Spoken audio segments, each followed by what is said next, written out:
नमस्कार मित्रों, TV 20 news रोज दिखाता आपके क्षेत्रों की ताजा खबरें। मैं हूं आपके साथ अशोक वर्मा।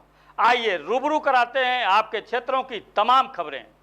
तो खबर अम्बेडकर नगर से है, जहां जनपद में मुख्यमंत्री सामूहिक विवाह योजना के तहत हवाई पट्टी अम्बेडकर नगर में सामूहिक विवाह का कार्यक्रम आयोजित किया गया। जिलाधिकारी अविनाश सिंह द्वारा 604 कन्याओं के अभिभावक के रूप में स्वागत किया गया। कार्यक्रम शुभारंभ के मौके पर अधिकारियों एवं जनप्रतिनिधियों के साथ पूरे विधि विधान से पूजा अर्चना और दीप प्रज्वलन कर किया गया। इसमें एक ही मंडप में 604 जोड़ों का विवाह कराया गया। इसमें 2 मुस्लिम पक्ष के वर वधु का निकाह मुस्लिम रीति रिवाज से हुआ। मुख्यमंत्री सामूहिक हिंदू नव दंपतियों का विवाह हवन पूजन एवं पूरे विधि विधान के साथ कराया गया। वहीं मौलाना द्वारा कुरान की आयतों के साथ निकाह भी पढ़वाया गया। आपको बता दें तो जनपद में सामूहिक विवाह समारोह में 604 जोड़ों, परिजन, रिश्तेदारों एवं अन्य आए हुए लोगों के बैठने एवं भोजन की उत्तम व्यवस्था की गई थी। वधुओं को आशीर्वचन देते हुए जिलाधिकारी ने कहा कि सभी जोड़े अपनी जिंदगी की नई शुरुआत करने जा रहे हैं।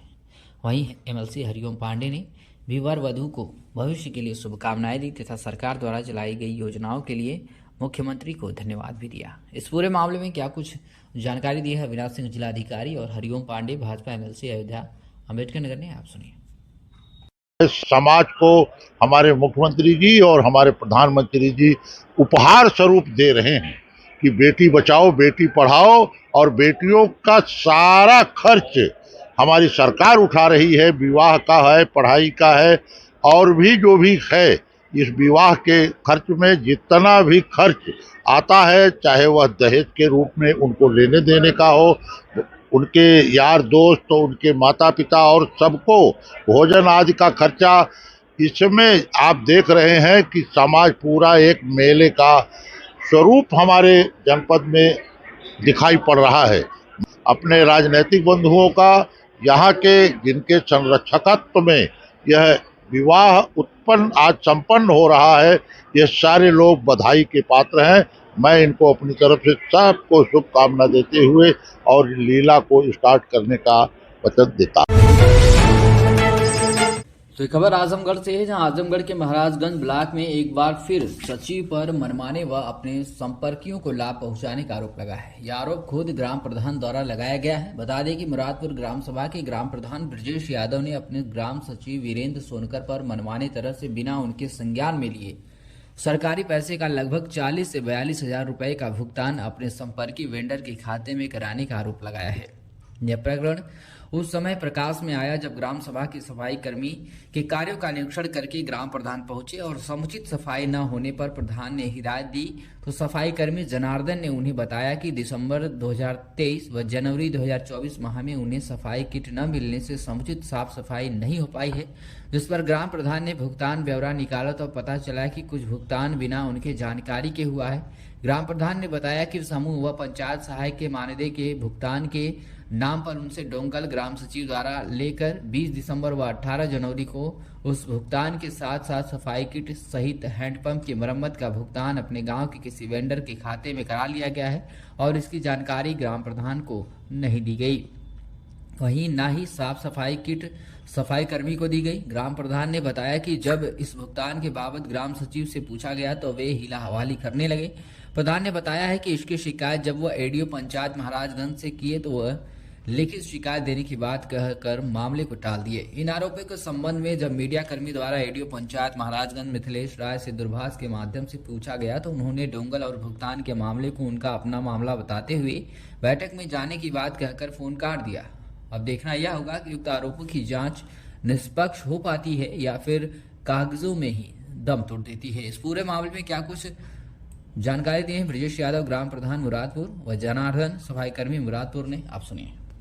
प्रधान जी, आपके गांव के सफाई कर्मी का कहना है कि न दिसंबर माह में उसको सफाई किट मिली और न ही जनवरी माह, तो ये क्या प्रकरण, उसको सफाई किट क्यों नहीं मिली? सर, विगत दिन पूर्व जो है सचिव साहब मेरे पास आए और कहे कि पंचायत सहायक और समूह का पेमेंट करना है, आप अपना डोंगर दे दीजिए। मैं कहा सर डोंगर ले लीजिए, पंचायत सहायक और समूह का पेमेंट आप कर दीजिए। तो मैं सर पेमेंट हो गया, फिर वो मुझे डोंगर दे दिए। मैं गया जो है गांव में तो सफाई कर्मी देखा कि प्रॉपर सफाई नहीं हुई है। मैं सफाई कर्मी से पूछा कि ये साफ़ सफाई क्यों नहीं हो रही है, क्या दिक्कत है। तो सफाई कर्मी ने कहा, प्रधान जी, न तो मुझे दिसंबर माह में न तो ही जनवरी माह में ही किट मिली है, सफाई कैसे हम करें। तो मैं वहाँ से आया ब्लॉक पर, और ब्लॉक पर देखा, पेमेंट डिटेल निकलवाया। तो पेमेंट डिटेल में पंचायत सहायक और समूह का पेमेंट हुआ था। उसके साथ साथ 3 ऐसे पेमेंट हुए थे जो मेरे संज्ञान में न थे, जिसमें 2 सफाई किट का, 1 हैंडपम्प मरम्मत का, जो 40 से 42 हज़ार रुपये का पेमेंट हुआ था। तब मैं जाकर सेक्रेटरी साहब से पूछा कि सर ये पेमेंट हुआ तो कैसे हुआ, ये तो मेरे संज्ञान में था नहीं। आपने कहा डोंगल दे दीजिए, मुझे 2 पेमेंट करना है, पंचायत सहायक और समूह का। तो मैं उनसे पूछा तो वो गोलमाल जवाब देने लगे हमको। फिर मैं गया ADO पंचायत महाराज, शिकायत की। तो उन्होंने कहा कि ठीक है प्रधान जी, आप लिखित शिकायत दीजिए, उसके बाद हम देखते हैं। सचिव कौन है आपके गाँव का? वीरेंद्र सोनकर।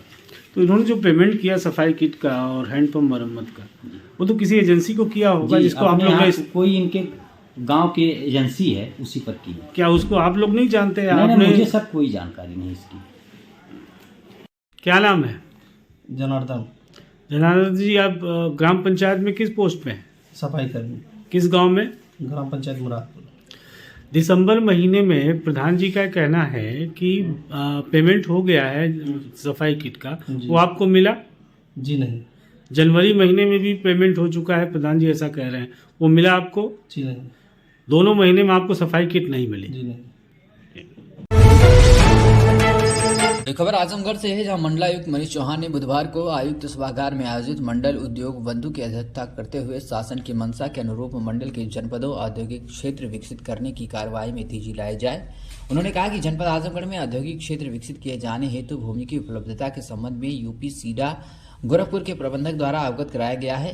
इसके लिए पूर्वांचल एक्सप्रेसवे के सन्निकट पर्याप्त भूमि उपलब्ध नहीं हो पा रही। अधिकारियों से निरंतर संपर्क कर भूमि की उपलब्धता के लिए प्रयास किया जा रहा है। इसी क्रम में आजमगढ़ में तैनात उद्यमी द्वारा अवगत कराया गया कि औद्योगिक क्षेत्र विकसित किए जाने हेतु यूपीडा द्वारा तहसील फूलपुर के अंतर्गत ग्राम खरचंद में 183 हेक्टेयर भूमि का चिन्हांकन किया गया है, जिसके अधिग्रहण हेतु शासन स्तर पर कार्रवाई विचाराधीन है। इस संबंध में मंडलायुक्त ने निर्देश दिया कि इस ओर विशेष ध्यान देकर कार्रवाई में तेजी लाई जाए। उन्होंने प्रधानमंत्री रोजगार गारंटी योजना, मुख्यमंत्री युवा स्वरोजगार योजना MODP की प्रगति की समीक्षा के दौरान LDM को निर्देश दिया कि स्वरोजगार के इच्छुक अभ्यर्थियों को बैंकों द्वारा मार्जिन मनी समय से उपलब्ध कराई जाए। बैठक में GIS के संबंध में विस्तृत रूप से चर्चा की गई। इस अवसर पर अपर आयुक्त प्रशासन KK अवस्थी, अपर जिलाधिकारी वित्त एवं राजस्व AB सिंह, संयुक्त आयुक्त उद्योग रंजन चतुर्वेदी, प्रबंधक UP सीडा संजय तिवारी, उपायुक्त उद्योग आजमगढ़ एवं मऊ क्रमशः ASS रावत एवं राजेश रोमन, सहायक आयुक्त उद्योग मऊ शागिर अहमद सहित अन्य विभागों के अधिकारी तथा उद्यमीगण उपस्थित रहे। खबर आजमगढ़ से है, जहां निदेशक मुख्यालय महिला एवं बाल सुरक्षा संगठन उत्तर प्रदेश लखनऊ के निर्देशन में बाल श्रम, बाल भिक्षावृत्ति की रोकथाम एवं बधुआ मजदूर से लोगों को मुक्त कराने का अभियान के अंतर्गत वरिष्ठ पुलिस अधीक्षक आजमगढ़ के कुशल निर्देशन में एवं नोडल अधिकारी ASTU अपर पुलिस अधीक्षक यातायात आजमगढ़ के पर्यवेक्षण में थाना एंटी ह्यूमन ट्रैफिकिंग यूनिट व श्रम विभाग की संयुक्त टीम व जन विकास संस्थान द्वारा जनपद के थाना सरायमीर, पवई तथा विभिन्न प्रतिष्ठानों, मिठाई की दुकानों, रेस्टोरेंटों, बेकरी, ऑटोमोबाइल की दुकानों, गैराजों पर छापा मारा गया। उक्त अभियान में कुल 14 बाल श्रमिकों को मुक्त कराया गया। मौके पर मुक्त कराए गए बाल श्रमिकों को उनके परिजनों की सुपुर्दगी में दिया गया है तथा हिदायत दी गई है कि बच्चों से भविष्य में बाल श्रम न कराएं। संबंधित प्रतिष्ठानों के सेवा आयोजकों के विरुद्ध अधिनियम का उल्लंघन करने के संबंध में श्रम विभाग द्वारा नियमानुसार नोटिस जारी की गई है।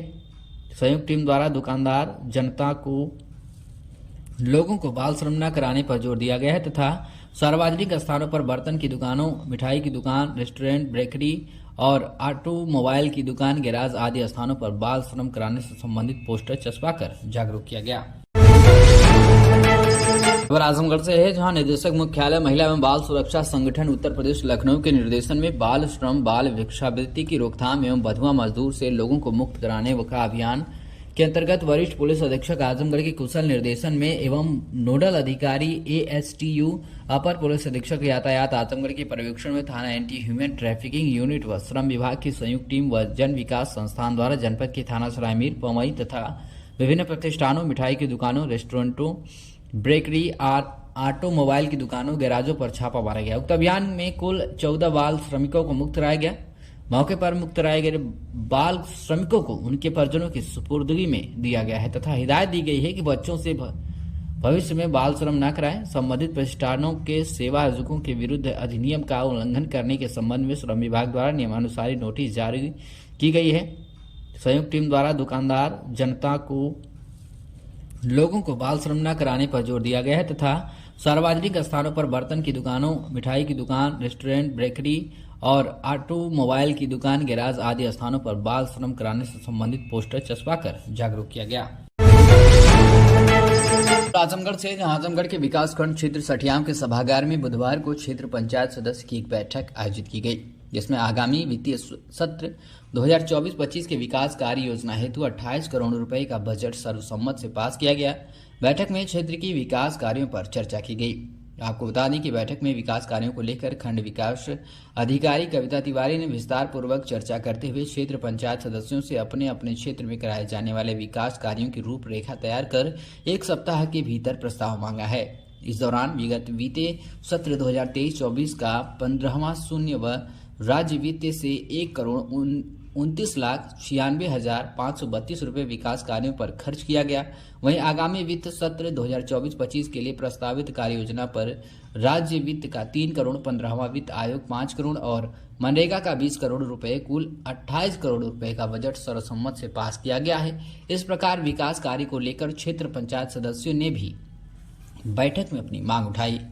आपको बता दें कि ब्लॉक प्रमुख सरिता अरविंद सिंह ने कहा कि सभी ग्राम पंचायत क्षेत्र के BDC सदस्यों से विकास कार्यों के प्रस्ताव मांगे गए हैं। उन्होंने सभी ग्राम प्रधानों तथा क्षेत्र पंचायत सदस्यों से निस्वार्थ भाव से कार्य करने तथा ग्रामीण क्षेत्र में विकास करने की बात कही है। उन्होंने सरकारी योजनाओं का लाभ पंक्ति के अंतिम व्यक्ति तक पहुंचाने का आह्वान किया।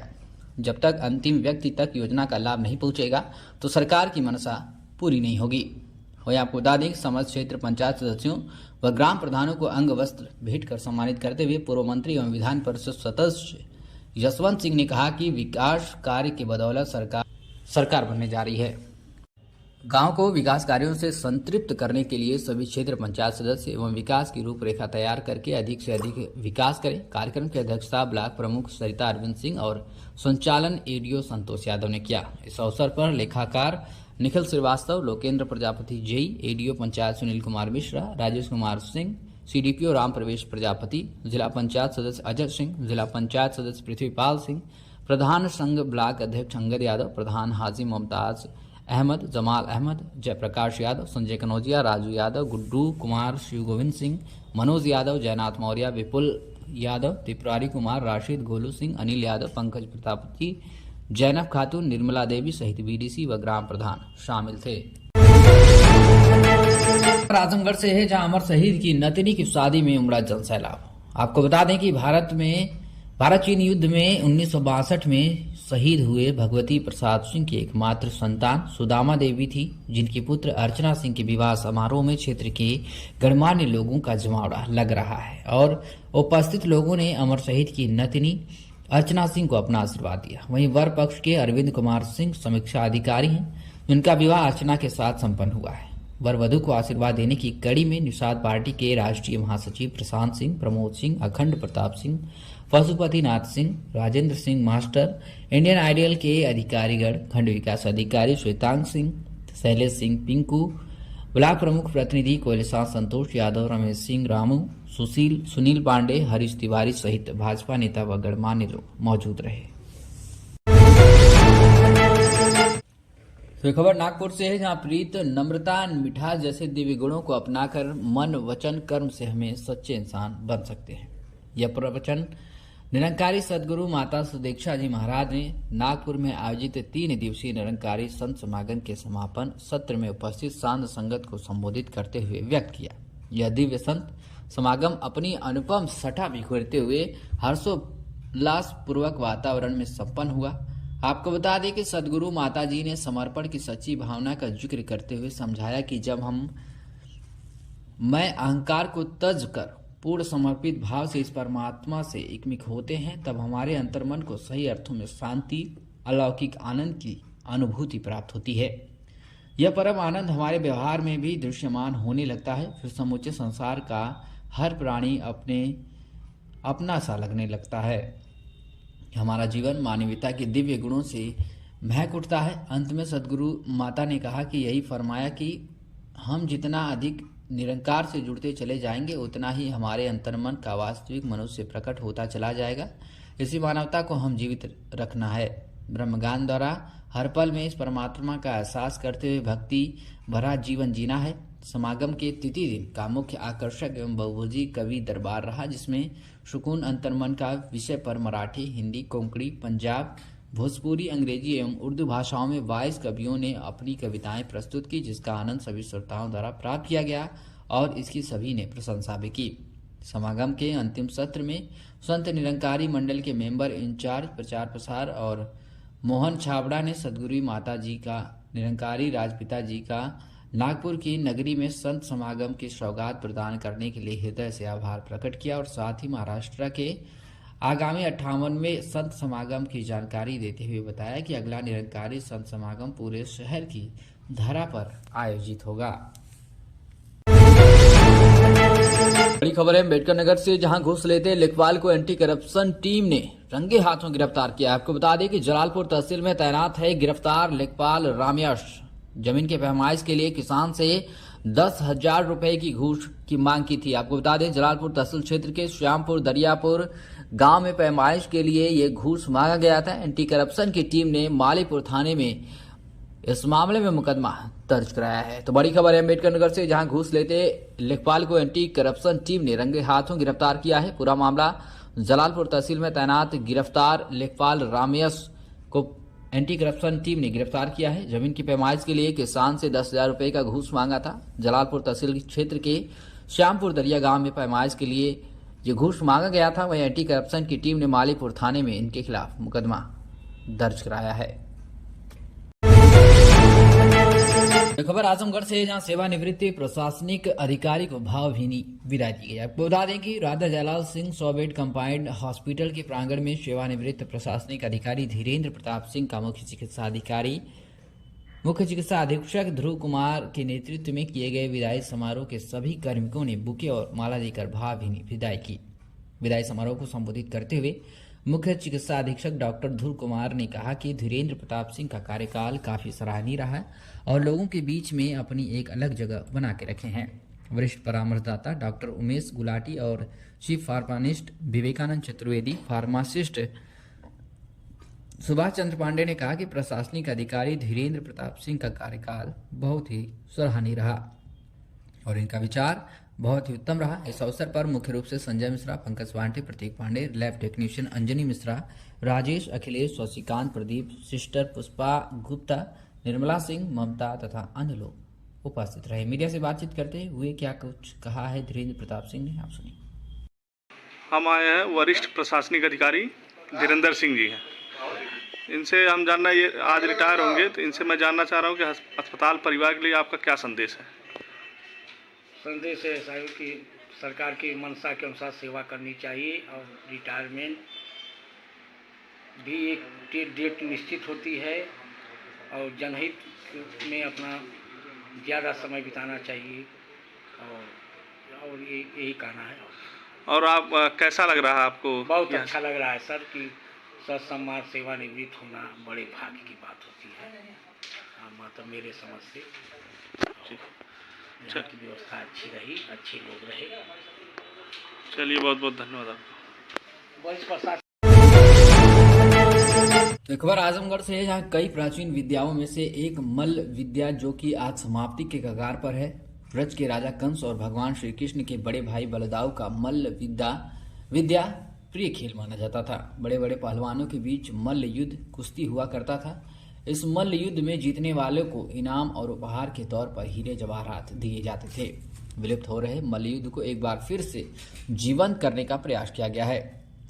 आपको बता दें कि आजमगढ़ जनपद के जीरपुर बाजार स्थित भूवर अखाड़ा, जिसमें स्थानीय निवासी भूवर यादव द्वारा यह छोटा सा प्रयास है, जहां हर रोज कई पहलवान पहलवानी करने के लिए पहुंचते हैं। अखाड़े में युवा अपने शरीर को चुस्त और दुरुस्त रखने के लिए व्यायाम भी करते हैं। उठक बैठक, वजन उठाना, रस्सी से पेड़ पर चढ़ना। दो पहलवानों में आपस में जोर आजमाइश भी करते हैं। मल्ल विद्या के एक अनेक गुण सीखने के बाद पहलवानों से कुश्ती लड़ना शुरू हो जाता है। आज इस अखाड़े में पहलवान विकास यादव ने ओपन चैलेंज करते हुए 2 घंटे में 2000 सपाट मारकर चैलेंज किया। उन्होंने कहा कि अगर मेरे चैलेंज को कोई स्वीकार करेगा और मुझसे ज्यादा सपाट मारकर मेरी इस कीर्तिमान को तोड़ेगा तो उससे मैं अपनी हार स्वीकार करूंगा। मीडिया से बातचीत करते हुए और क्या कुछ कहा है लोगों ने, आप सुनिए। पूरा परिचय बता दीजिए अपना आप। मेरा नाम रविशंकर है, भौर भाई के अखाड़े से, आजमगढ़ से। बताइए क्या रिकॉर्ड है इनका? इनका रिकॉर्ड 2 घंटे में 2000 सपाट मारते हैं। इनका कहना है कि मेरा जो रिकॉर्ड तोड़ देगा 10,000 रुपया इनाम भौर अखाड़ा आजमगढ़ से इनको दिया जाएगा। पूरे ओपन चैलेंज है, पूरे ऑल इंडिया में कोई भी भाई आए और लेके जाए। और जो देसी टार्जन है, अगर वो आ रहे हैं, रिकॉर्ड तोड़ रहे हैं इनका, तो उनको 1 लाख रुपया इनाम है। आप पूरा परिचय बता दीजिए अपना। मैं विजय शंकर यादव, भूवर। किस तरह का संचालित करते हैं, क्या है ये? मेरा एक ही उद्देश्य है कि विकास यादव जो है इसका नाम ऊंचा हो और आजमगढ़ जिले का नाम ऊंचा करे। मेरा एक ही सपना है, मेरा यही एक ही उद्देश्य है कि भूवर यादव अखाड़ा से इसका नाम ऊंचा हो। अब पूरे प्रदेश के लिए लोग नहीं, पूरे देश के लोग इसको जाने कि 2 घंटे में 2000 सपाट मारता जवान विकास यादव जो है। कहीं ना कहीं अखाड़ा जो है समाप्ति की ओर जा रहा है, लगातार आप नया प्रयास किए हैं, क्या लोगों से कहेंगे? मेरा बचपन से ही सोच था कि अखाड़ा से मुझे बहुत ज़्यादा प्रेम है और मैं सोचता हूँ कि फिर अपने इर्द गिर्द जितने भी लोग हैं अखाड़ा में आए, निःशुल्क से जो है सेवा है, कोई पैसा नहीं यहाँ पर है, आएँ और जो समाज को हम लोग जगाने का काम कर रहे हैं। लोगों से क्या कहेंगे? लोगों से ये अपील करते हैं कि आप फिर दोबारा जो है अखाड़े को अपनाइए, जिम छोड़िए। पूरा अपना कहाँ है आपका ये अखाड़ा? आजमगढ़, मतलब कि जो है जीजनपुर, आजमगढ़ कोतवाल के बगल में ये हमारा स्थान है। कोई भी आकर यहाँ मिल सकता है। और मेरे विकास भाई का चैलेंज जो स्वीकार करे उसके ऊपर 10,000 रुपये का इनाम भूवर यादव अखाड़ा की तरफ से दिया जाएगा।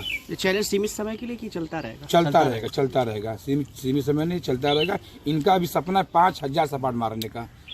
पूरे देश से लोग कहेंगे कि पूरे देश में जिनको भी इनका चैलेंज स्वीकार है वह हमारे कमेंट बॉक्स में नंबर में हम लोग नंबर डाल देंगे, मेंशन कर देंगे। ये लोग आए जो है और इनका चैलेंज स्वीकार करे, भूवर यादव अखाड़ा उसके ऊपर इनाम रखता है। नंबर एक बार बोल दीजिए अपना। 9935 180 ठीक, ये हमारा नंबर है, इस पर लोग संपर्क करें। पूरा परिचय अपना बता दीजिए। मेरा गांव मोहम्मदपुर पड़ रहा है। मेरा नाम विकास यादव। मैं इस भूवर भाई के अखाड़े से सब ओपन चैलेंज है, 2000 2 घंटे में देसी सपाटे, ऑल इंडिया कोई भी आ सकता है। 10,000 रुपये इनाम भाई की तरफ। 10,000 मेरे पे इनाम रखा है, मेरे भूवर भाई ने रखे हैं 10,000। क्या रिकॉर्ड है आपका अब तक? 2000 देसी सपाट 2 घंटे में। कहाँ अब तक आपने तैयारी? मैं हरियाणा में गया था तो 3rd स्थान पाया था। राहुल दलनरिया ने कराया था, वहाँ पर 3rd स्थान में मेरा आया था। 500 सपाटे वो काउंटिंग पे था, टाइम था। लोगों से क्या कहेंगे? लोगों से ही कहेंगे कि मेरा खासकर किसी को चैलेंज नहीं है, बस मेरे भूवर भाई ने कहा है कि इस आपका नाम करने के लिए इस चैलेंज को दिया जा रहा है कि ताकि आपको कोई जाने या पहचाने। अखाड़ा धीरे समाप्त हो रहा है, इस तरह कहीं ना कहीं एक अच्छी पहल मानते हैं इसको भूवर भाई की तरफ से। इसी को जीत किया जा रहा है, इसी को जीत किया जा रहा है। भाई डेली देसी गाय का गोमूत्र का सेवन करता है 1 लीटर। नजदीक आवा ना, दूर कहाँ भागा तो।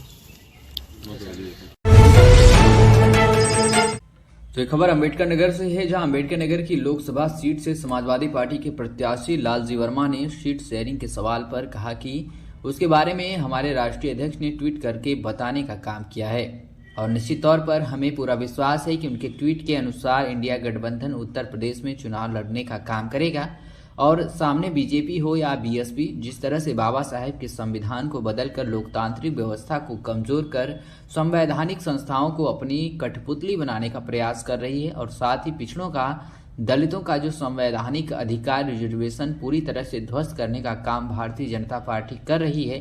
किसान की आमदनी बढ़ाने का जो वादा किया था वह वादा भी पूरा नहीं किया। बेरोजगारों, नौजवानों को रोजगार देने का वादा किया था, लेकिन लोग रोज बेरोजगारी के बड़े पैमाने पर आगे बढ़ रहे हैं। ऐसी स्थिति में महंगाई पर लगाम लगाने के साथ साथ बड़े पैमाने पर आज नौजवानों को रोजगार की जरूरत है। रोजगार और महंगाई पर नियंत्रण लगाने का काम भी समाजवादी पार्टी की ही सरकार कर सकती है। आगे उन्होंने कहा कि संविधान बचाने के लिए, लोकतंत्र को बचाने के लिए और महंगाई और बेरोजगारी को समाप्त करने के लिए जिले की और प्रदेश की जनता स्वयं लड़ने का काम करेगी। जिस तरह से 1977 में कांग्रेस का सफाया हुआ था, उसी तरह से इस बार भारतीय जनता पार्टी का उत्तर प्रदेश से सफाया होगा। मीडिया से बातचीत करते हुए और क्या कुछ कहा है लालजी वर्मा, सपा विधायक, लोकसभा प्रत्याशी अम्बेडकर नगर ने, आप सुनिए।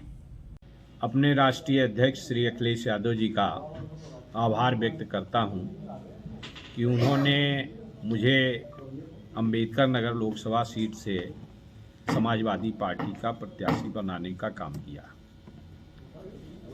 जहां तक सीट शेयरिंग का सवाल है, उसके बारे में भी हमारे राष्ट्रीय अध्यक्ष जी ने ट्वीट करके बताने का काम किया है और हमें पूरा विश्वास है कि उनके ट्वीट के अनुसार इंडिया गठबंधन उत्तर प्रदेश में चुनाव लड़ने का काम करेगा।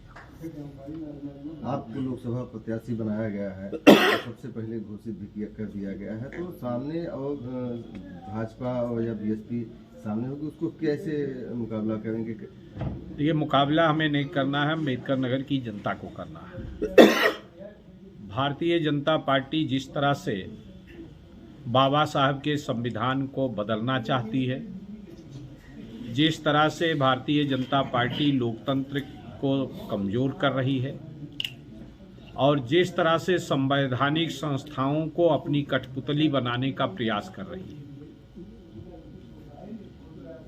और साथ ही साथ जो उन्होंने समय समय पर वादा किया था, उस जनता के साथ विश्वासघात करने का काम भारतीय जनता पार्टी कर रही है। पिछड़ों का, दलितों का जो संवैधानिक अधिकार रिजर्वेशन है, पूरी तरह से ध्वस्त करने का काम भारतीय जनता पार्टी कर रही है।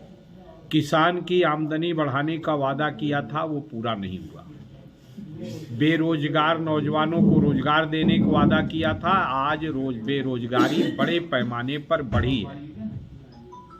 ऐसी स्थिति में और महंगाई साथ साथ बड़े पैमाने पर बढ़ी, आज नौजवान को रोजगार चाहिए। वो रोजगार अगर मुहैया कोई करा सकता है तो समाजवादी पार्टी करा सकती है। महंगाई पर नियंत्रण लाने का काम भी समाजवादी पार्टी की ही सरकार कर सकती है। तो इसलिए संविधान बचाने के लिए, लोकतंत्र को बचाने के लिए और महंगाई और बेरोजगारी को समाप्त करने के लिए इस जिले की और प्रदेश की जनता स्वयं लड़ने का काम करेगी। और जिस तरह से 1977 में कांग्रेस का सफाया हुआ था, उसी तरह से इस बार भारतीय जनता पार्टी का उत्तर प्रदेश से सफाया होगा।